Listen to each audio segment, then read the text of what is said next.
अस्सलाम वालेकुम, कैसे हैं आप सब। उम्मीद करती हूँ कि आप सब खैरियत से होंगे। आज की वीडियो में मैं आपको सिखाऊंगी चॉकलेट केक बनाना, वो भी विदाउट ओवन यानी कि पतीले में। इस केक को बनाना स्टार्ट करते हैं। सबसे पहले यहाँ पे मैंने एक ग्राइंडर का जग लिया है। इसके अंदर मैंने आधा कप दूध डाला है, यानी कि हाफ कप इसके अंदर मिल्क जाएगा। दूध ठंडा नहीं होना चाहिए, फ्रिज में पड़ा हुआ नहीं होना चाहिए। 3/4 कप इसके अंदर शुगर ऐड होगी, रेगुलर शुगर यानी कि 3/4 कप। अब इसके अंदर एक अदद अंडा ऐड होगा, यानी कि 1 लार्ज साइज़ में आपको एग चाहिए और अंडा भी बिल्कुल रूम टेम्परेचर होना चाहिए, ठंडा नहीं होना चाहिए, ठीक है। कोई भी चीज़ फ्रिज में पड़ी हुई नहीं होनी चाहिए। 1/4 कप यानी कि 1/4 कप इसके अंदर ऑयल ऐड होगा। सिंपल ऑयल है, कोई मक्खन या घी की यहाँ पे ज़रूरत नहीं है। और मेजरिंग कप्स का आपने इस्तेमाल करना है जो बेकिंग के लिए इस्तेमाल होते हैं। Half tea spoon chocolate essence add होगा। अगर आपके पास चॉकलेट एसेंस नहीं है फिर आप वनीला एसेंस यूज़ कर सकते हैं। ये एसेंस इसलिए डाला जाता है ताकि केक से अंडों की स्मेल बिल्कुल भी ना आए। चॉकलेट केक बनाने के लिए जो सबसे मेन इंग्रेडिएंट है, अब इसके अंदर वो ऐड होगा। तो half cup cocoa powder add होगा जिससे चॉकलेट केक बनता है। तो कोको पाउडर स्वीटेंड होना चाहिए, स्वीटेंड नहीं होना चाहिए। 1 कप इसके अंदर फ्लोर ऐड होगा यानी कि मैदा। ये जो मैंने मेजरिंग कप्स और मेजरिंग स्पून यूज़ किए हैं जो बेकिंग के लिए इस्तेमाल होते हैं, मैं आपको फिर बता रही हूँ, इसके बगैर केक अच्छा नहीं बनेगा। Half tea spoon baking soda यानी कि आधा चाय का चम्मच मीठा सोडा इसमें ऐड होगा जिससे केक सॉफ्ट होगा, नरम बनेगा।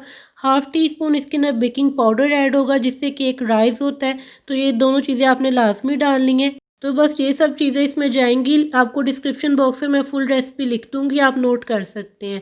अब आपने इसको अच्छे से कवर करके ब्लेंड करना है यानी कि ग्राइंड करना है। तो ग्राइंड करते करते इसके अंदर आपने आधा कप फुल गर्म पानी डालना है। देखिए धुआं निकल रहा है, फुल गर्म पानी है। थोड़ा थोड़ा करके पानी डालें और इसको ब्लेंड करते जाएं, यानी कि मशीन बंद नहीं होनी चाहिए। साथ साथ ब्लेंड करते जाएं, साथ साथ पानी डालते जाएं। पूरे 1 मिनट में ये देखें मिक्सचर अच्छे से तैयार हो गया है। जो हमारा केक का बैटर है बिल्कुल तैयार हो चुका है। तो अब बस मशीन को साइड पे करें और इसे अच्छे तरीके से एक दफ़ा मिक्स कर लें। देखा आपने बगैर अंडों को बीट के कितना ज़बरदस्त सा बैटर तैयार हुआ है। अब इसे साइड पे रखेंगे, मोल्ड को ग्रीस करेंगे। तो यहाँ पे देखिए मेरे पास इस टाइप का एक मोल्ड है नॉन स्टिक। अगर आपके पास ये नहीं है तो कोई बात नहीं, आप कोई सा भी जो है राउंड शेप में, स्क्वायर में, कोई भी आपके पास मोल्ड है 6 या 7 इंच का लेकर उसमें केक बेक कर सकते हैं।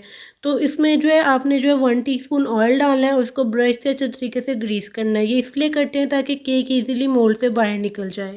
ऑयल से अच्छे तरीके से ग्रीस करने के बाद इसके ऊपर पेपर अप्लाई करेंगे। यहाँ पे मैंने इसी साइज़ में बटर पेपर कट करके रखा हुआ था, तो वो मैं इसके ऊपर सेट कर दूँगी। अगर आपके पास बटर पेपर नहीं है तो आप फ्लोर यानी कि मैदा डस्ट कर सकते हैं और जो रजिस्टर का पेज होता है ना, आप वो भी लगा सकते हैं, ठीक है।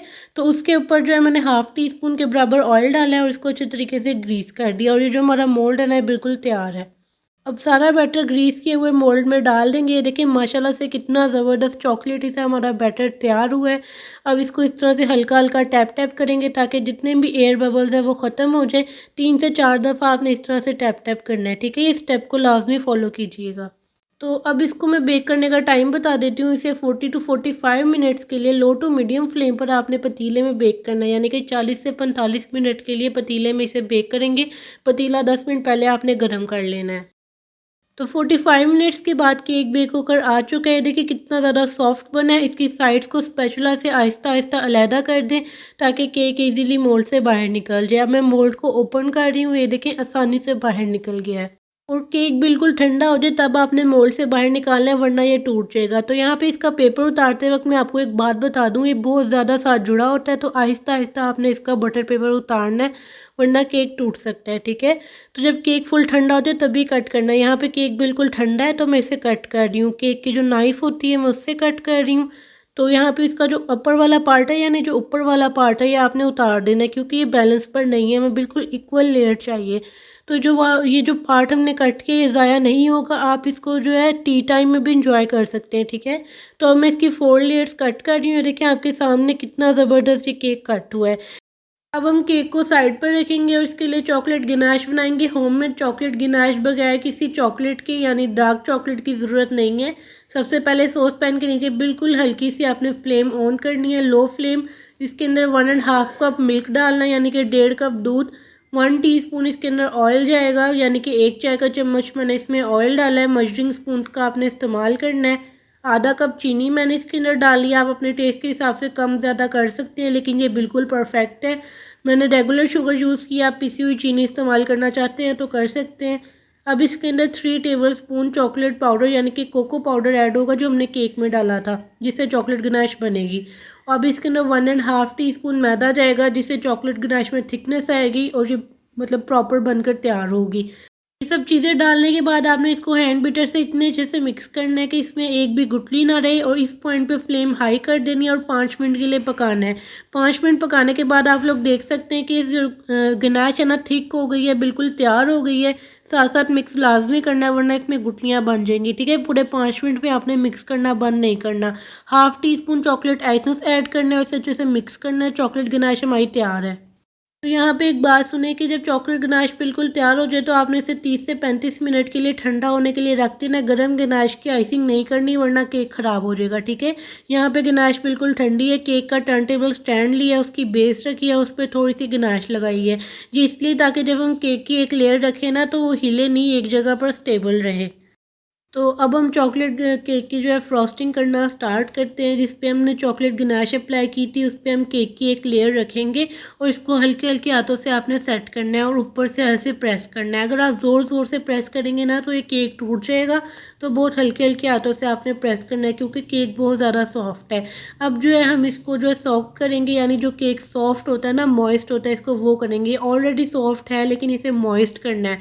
तो आधा कप मैंने यहाँ पे जो है ना चीनी ली थी और 1 कप फुल गर्म पानी लिया था, उसे अच्छे से मिक्स किया तो शुगर सिरप हमारा तैयार हो गया। तो अब मैं पूरे केक पर इसको अप्लाई करूँगी इस तरीके से। देख सकते हैं आप लोग, कोई भी साइड जो है ड्राई नहीं रहनी चाहिए, बहुत अच्छे से आपने शुगर सिरप अप्लाई करना है। ठीक है, अब इसके ऊपर जो हम चॉकलेट गनाश की लेयर लगाएंगे। आप अपने हिसाब से भी ज़्यादा क्वांटिटी में लगाना चाहें ज़्यादा लगा सकते हैं, कम लेयर लगाना चाहें चॉकलेट की कम लगा सकते हैं। ठीक है, तो इस तरह से पैलेट नाइफ से सेट करेंगे। बाकी की वीडियो आप स्पीड में देख लें, क्योंकि बाकी के केक की लेयर भी मैंने इसी तरह सेम बनाई है। जैसे मैंने आपको ये तरीका बताया ना, बाकी का केक भी आपके सामने देखे बन रहा है। तो ये देख सकते हैं आप लोग, बहुत आसान है इस केक को बनाना। केक को मैंने अच्छी तरीके से सेट कर दिया। अब इसे 5 से 6 घंटे के लिए फ्रिज में रख देंगे ठंडा होने के लिए। जब केक फुल ठंडा होकर आ जाए तब आपने इसके ऊपर कोको पाउडर डस्ट करना है। इससे फ्लेवर भी अच्छा आएगा केक का और लुक भी अच्छी आएगी। तो देखिए, अब हम आपके सामने केक कट करके आपको दिखा रहे हैं, कितना ज़्यादा सॉफ्ट ये केक लग रहा है। आपको देखकर अंदाज़ा हो गया होगा। उम्मीद करती हूँ आप सबको मेरी ये आज की वीडियो पसंद आई होगी। इतनी आसान तरीके से मैंने सिखाई है आपको। मैंने बहुत कोशिश की है कि हर कोई अपने घर पे बना सके। ये केक बहुत ही ईजी रेसिपी और इतना मज़े का इसका टेस्ट होता है ना। आप लोगों ने इस रेसिपी को लाजमी ट्राई करना है। और अगर चैनल पर नहीं है, सब्सक्राइब कर लें चैनल को, क्योंकि इससे मेरी हर आने वाली नई वीडियो सबसे पहले आप तक पहुँचेगी। इंशाल्लाह मिलते हैं नेक्स्ट वीडियो में। अल्लाह हाफ़िज़।